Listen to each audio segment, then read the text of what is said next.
सारी गोपी श्री कृष्ण की ओर भागी चली आ रही है, दौड़ी चली आ रही है। सब कुछ भूल भाल करके सब एकत्रित हो गई श्री कृष्ण के समक्ष।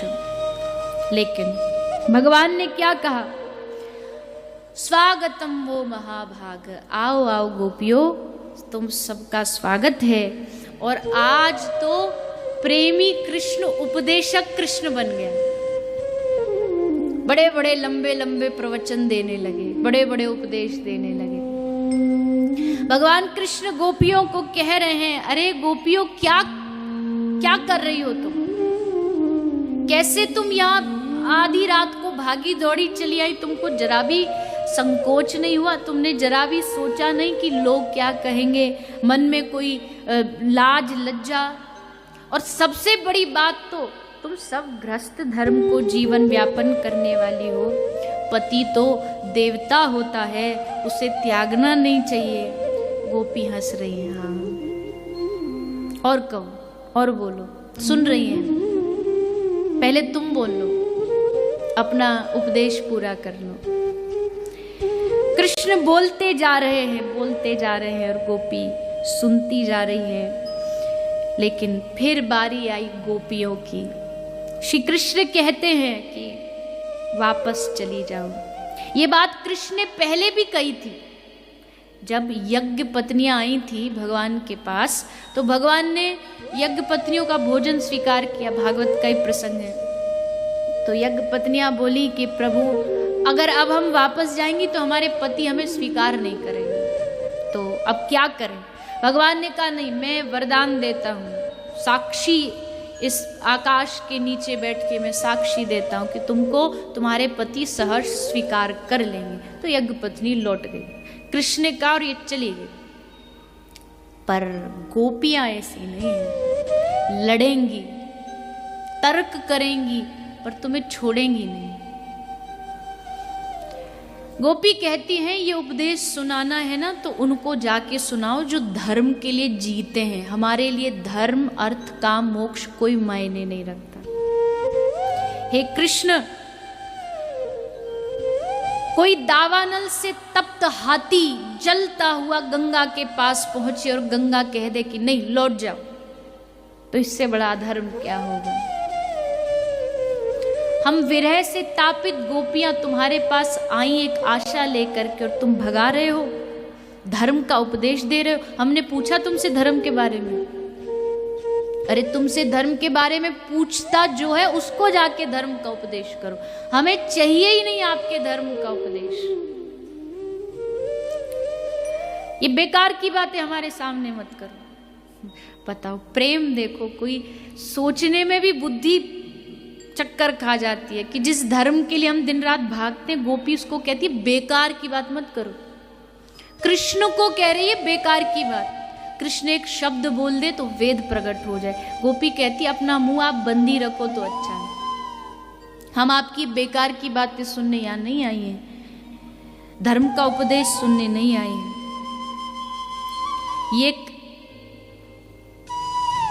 ये बात एक वृंदावन वाला ही बोल सकता है, एक ब्रज वाला ही बोल सकता है। उसी का इतना सामर्थ्य और हृदय उतना प्रेम से भरा होता है।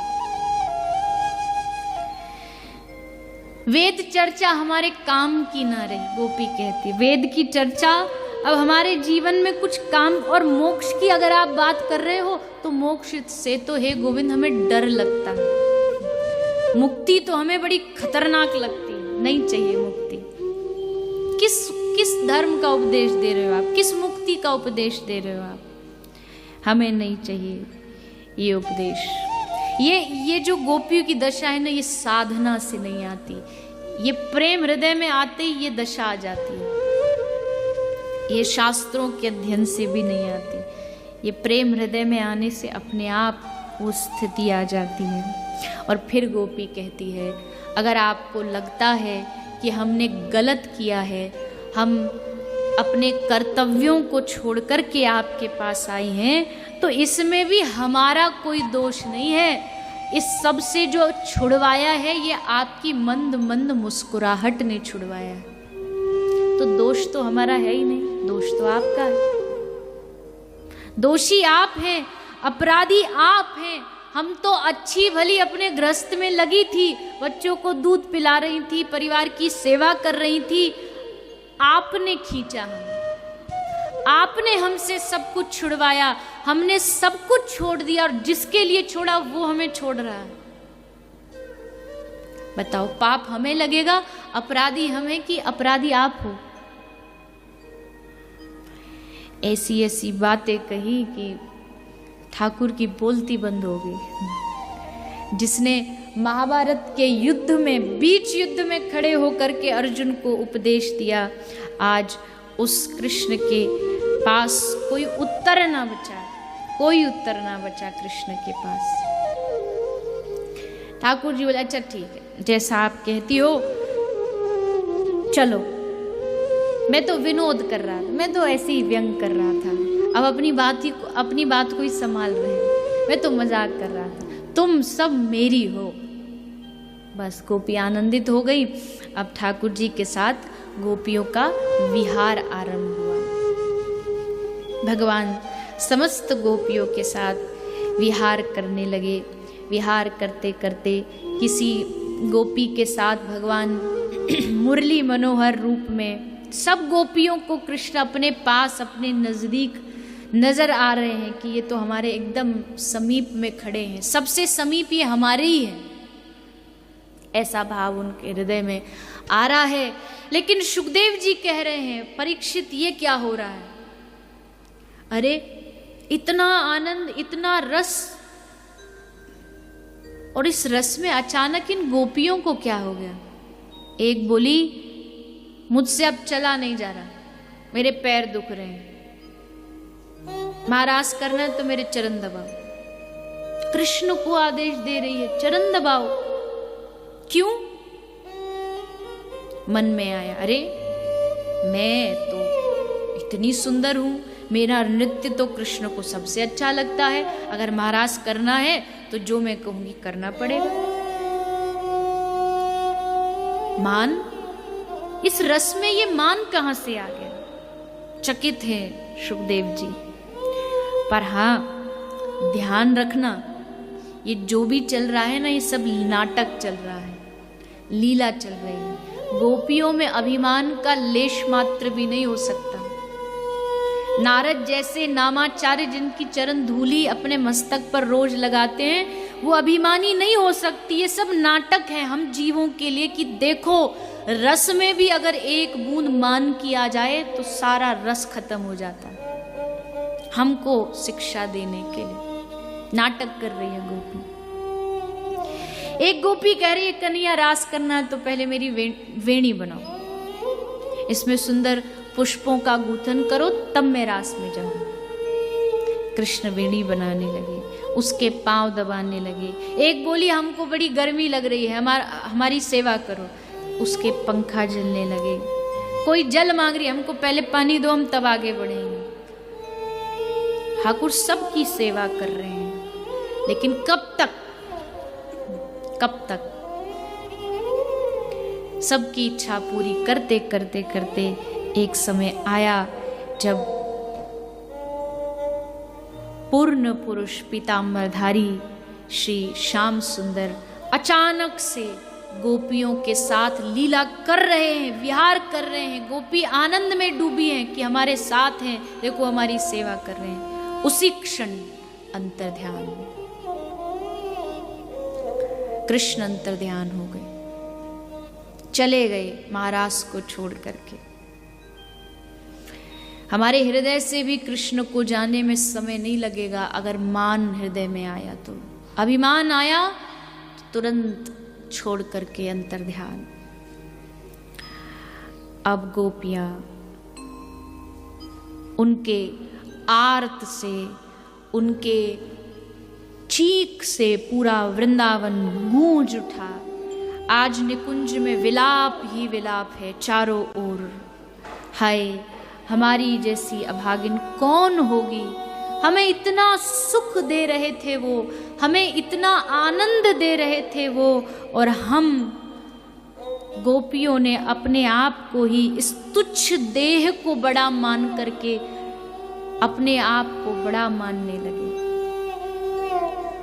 अब गोपियां आपस में खूब क्रंदन करती हैं। ललिता कहती, ये सब मेरे कारण है, ये सब मेरे कारण है। मैंने ही अपने हृदय में ये भाव लाया कि ये मेरी सेवा करें, इसलिए वो छोड़ करके चले गए। चंद्रावली बोली, नहीं नहीं, आपके कारण नहीं, अपराधनी तो मैं हूं। वो इतना प्रेम दे रहे थे और मैं उनसे सेवा करवा रही थी। सबसे बड़ा अपराध तो मैंने किया है, मुझे तो मर जाना चाहिए, इन प्राणों को त्याग देना चाहिए। हमारे श्याम सुंदर कहाँ हैं? हे वट, तूने तो देखा होगा, तूने तो देखा है, तभी तो तेरे चेहरे पर मुस्कुराहट नजर आ रही है। तूने श्याम सुंदर को देखा है। तभी दूसरी गोपी बोली, अरे इससे क्या पूछती है, ये बूढ़ा आदमी। श्याम सुंदर गए भी होंगे तो बुढ़ापे में इसको क्या याद रहा होगा, इससे मत पूछो, आगे बढ़ो। आगे सखी पूछ रही हैं, हे मल्लिका, हे मालती, बता न श्याम सुंदर कहाँ गए हैं। हे वृंदे, तुलसी को पूछती, हे वृंदे बता श्याम सुंदर कहाँ हैं, तू तो उनकी प्राण प्रिया है, तुझे छूते हुए वो यहाँ से गुजरे होंगे, तूने उनका स्पर्श किया होगा। तभी दूसरी गोपी कहती, अरे इससे क्या पूछती हो, ये तो हमारी सौत है, इसको पता भी होगा तो भी नहीं बताएगी, इससे मत पूछो, आगे बढ़ो। यमुना पुलिन पर गोपी पहुंच जाती है। यमुना से पूछती है, हे यमुने, कहाँ है हमारे श्याम सुंदर, उनका मार्ग बता दो, किधर निकले हैं, एक बार हमें रास्ता बता दो। यमुना से, कुंज में, पशु से, पक्षियों से, पृथ्वी से, हे पृथ्वी, हे धरा, जिस प्रकार माँ जानकी तुझ में समा गई, आज हमें भी तू अपने भीतर समा ले, क्योंकि हमने जो अपराध किया है वो क्षमा के योग्य नहीं है। गोपियों का शरीर कांपने लगा, शरीर एकदम कंपन होने लगा, विरह बढ़ता गया, बढ़ता गया। तभी जोर से हल्ला मचा, अरे कृष्ण आ गए, कृष्ण आ गए, कृष्ण आ गए। देखा तो सामने एक गोपी खड़ी है और कह रही है, लो मैं आ गया। अपने आप को एक कृष्ण बना करके खड़ी हो गई। देखो गोपियों, मैं कृष्ण। अब अचानक से जो कुंज रो रहा था वो हंसने लगा, सारे निकुंज में गोपी हंसने लगी। श्याम सुंदर आ गए। एक गोपी खड़ी हो गई, मैं कालिया नाग का मर्दन कर रहा हूं। काली गोपी की चोटी नाग जैसी थी, उसी को कालिया समझने लगी। एक गोपी कहती है, लो मैंने